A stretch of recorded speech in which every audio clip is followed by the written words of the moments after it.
Josh Pate is on the JohnstonRVCenter.com hotline. At Late Kick Josh is where you find him on Twitter. You see him on 24/7 Sports. He is always kind with his time, and we love talking with him. What is up, Josh? How are you?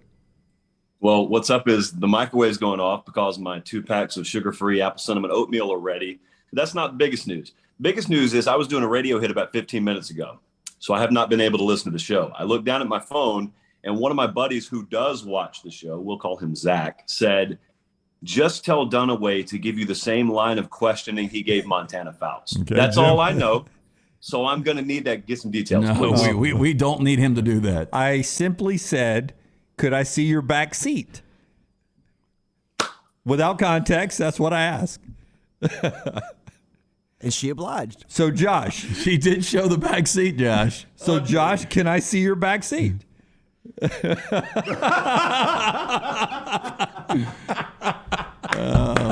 Yeah, a little different. Yeah, looked a little different. Next question. Hers was camo.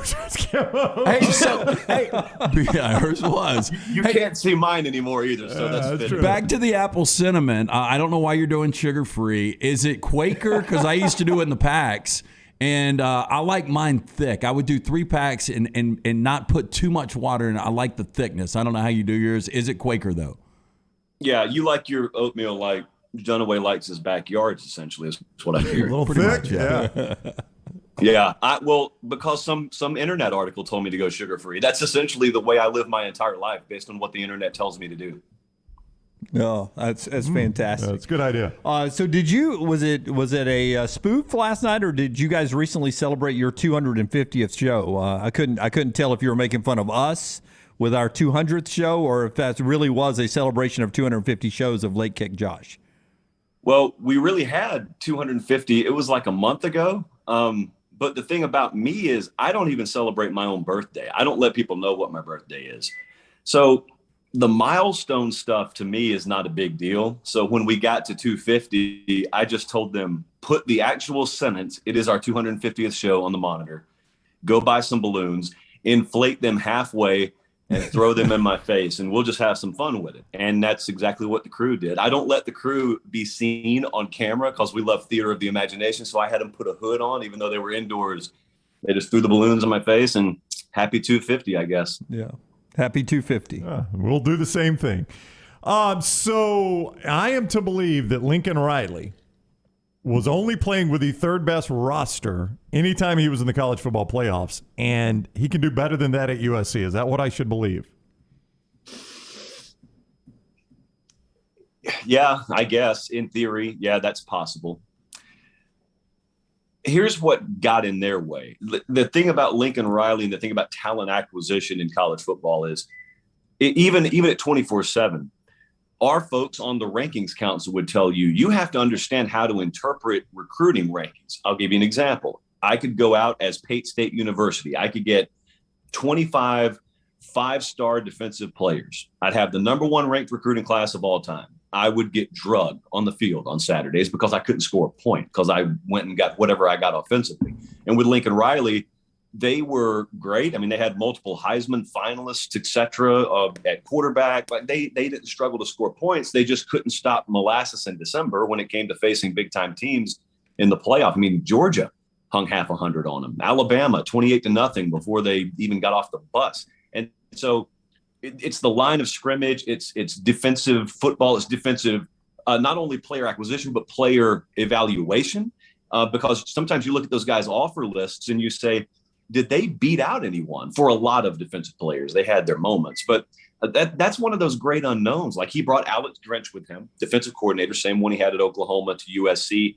And I always think the $1 million question anytime a coach who hasn't won it all yet goes somewhere else is, what did you learn about yourself? I had Cristobal on the show a couple of weeks ago, like a month ago, and I said, what is it you saw about your own self? How did you evaluate your own self at Oregon? What do you think you need to do better? I'd love to hear the same thing out of Lincoln Riley. I don't know that he'd give a straight answer, but I'd love to hear it. Yeah, I mean, what did Lincoln Riley have to gain here? To me, it was so demeaning to the Oklahoma program that gave him the opportunity to become a head coach, to make these millions of dollars to go to USC. I just don't, and look, and I'm pulling for Lincoln Riley. I just don't understand what he had to gain there.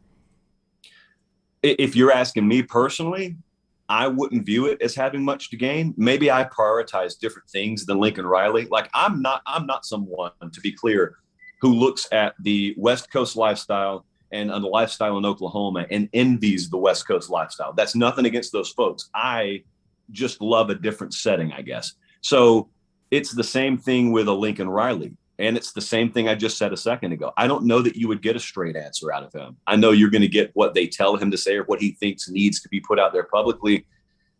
It could just be that he wanted access to more West Coast talent, even though he was kind of getting it already. He could have truly thought USC has a higher ceiling than Oklahoma. There, you know good and well, all of you know, there are a lot of folks in our neck of the woods that would say he didn't want to compete in the SEC. That's some sentiment that's come from Oklahoma as well since his departure. Is it sour grapes? Is it reality? I don't know that we'll ever truly get that truth serum injected answer out of him. I'm dialed into a Cotton Bowl this year of Oklahoma and USC. That would be a lot of fun. Be a fun New Year's Six bowl game. We're seeing these new deals come out for NIL, and Quinn Ewers with his Aston Martin. We were talking about that earlier in the show. How good is Quinn Ewers? Do you know, Josh? Is Quinn Ewers a quarterback that can get Texas into the conversation of having a special season? He's got the intangibles. Well, excuse me. He's got the tangibles. Actually, the intangibles are what we don't know about. That's always one of those boilerplate answers people give you, and you think it's either coach speak or it's just filler. It's word salad. But with him, I mean, what more could you say? You've got all the physical tools that you could ever want. I've listened to some of the evaluator types talk about how he's got generational this or generational that. And that's a word that gets thrown around too much, by the way. But point being, he's got elite A- to A+ tools top to bottom. But that's not the first time we've ever said that about a guy. And some of them have worked out and some of them haven't. But I will tell you what NIL does now that's different than it's ever done before.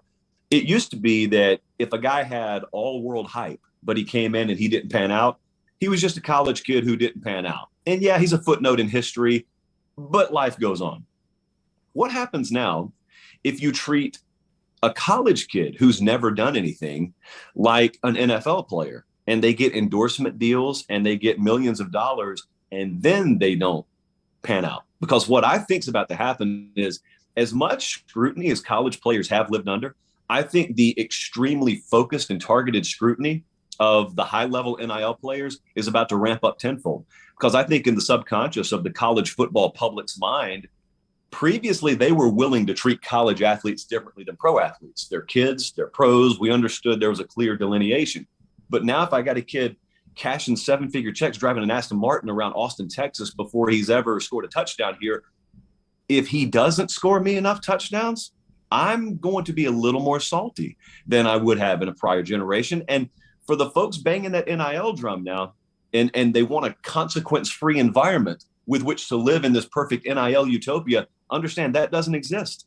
So if you get that world you want, and you're claiming that this is all about players' rights, you fight that battle. That's all well and good. But understand there are consequences that come with that. Yeah, I'm old enough to remember when we would have discussions on the radio about whether or not fans should boo college kids. I can't believe they're booing the college quarterback. So it is a different world. Refresh my memory. You went on the tour of different games this past year with your show, Late Kick Josh. Did you go to the Red River Shootout? Were you there at Texas, Oklahoma? Did you go to that game? Yeah, that was that day where everything went crazy. You know, I was talking to one of our producers last night. If you had a time portal, you could have been in Dallas for the noon Eastern time kickoff, and you would have seen a field storming. Then you could have gone to Iowa, Penn State, and seen the early afternoon field storming. And then you could have gone to A&M Bama that night and seen a late night field storming. So that day was like the perfect storm for college football. That was the first time I'd ever been to Red River. And I always thought growing up in Georgia, they were overhyping that thing a little bit. I think it was one of those rare occasions where everything lived up to the hype. It's one of the best environments I've ever been a part of. Awesome. We thought Scott Frost was going to be a really good fit at Nebraska. 4 years in, he's yet to get bowl eligible. You think they're going to be improved this year. How improved?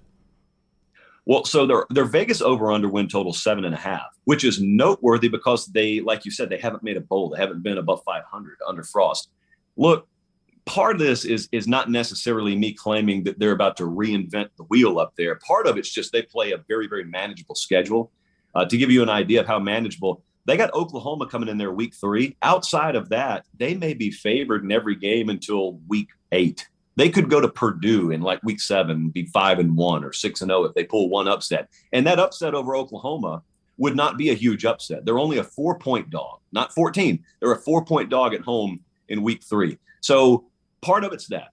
The other part is they did understand status quo is not going to work around here. So we've got to totally overhaul via the transfer portal. And in this era, you can do it. So next to USC, Nebraska's been the most active team in the transfer portal. I think at last check, they had 16 or 17 kids that they had added, not the least of which is Casey Thompson at quarterback. And what I like about that is he's better than the guy they had in there, all due respect. But the second part is you're not counting on a true freshman or even a Quinn Ewers type who's never taken a snap. For better or for worse, Casey Thompson has played. Casey Thompson has started at Texas, no less. So he's played under the bright, white-hot spotlight.